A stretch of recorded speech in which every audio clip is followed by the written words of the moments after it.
talk to you about the 5 things you should do when preparing to buy a house.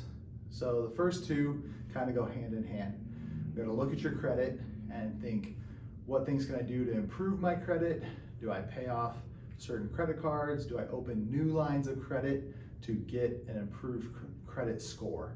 Overall, your credit score is going to be super important to what kind of rate you can qualify for and how much borrowing the money actually costs you at the end of the day.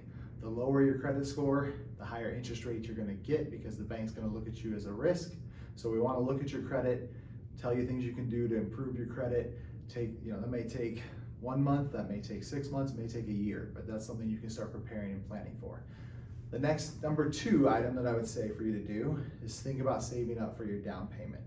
A really effective way of doing this is say, I currently rent, say my rent is $1,500 a month.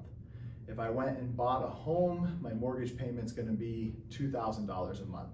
So I need to take that $2,000 payment and be expecting to pay that every month. So I'm gonna pay my $1,500 and I'm gonna save $500 in the bank for a future down payment on a house. Keep in mind, don't be panicked or feared by the down payment.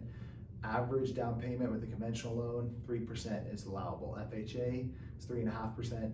If you're fortunate enough to have a VA benefit, that's 0% down, just your closing costs. So you're gonna save for that down payment as well as your closing costs, which may or may not be able to be built into the purchase price of the home, okay?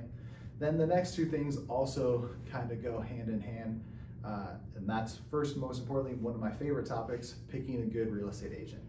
You want a real estate agent that knows the market that you're in, knows how to negotiate, knows why a house is valued at this rather than that, and is able to search out and find you a good deal and negotiate the process. Also, buying your home is a bit of an emotional process. You want somebody that can help guide you through that, remove the unknowns, and make it less of a stressful process.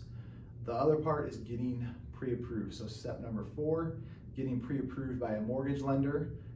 There's many great mortgage lenders here in the Spokane area. We can refer you to several of them, but getting full pre-approval so you know what you can purchase and how much that monthly cost is going to cost you. And then finally, the last step I'd say to prepare in buying a home is research the neighborhoods, research parts of town.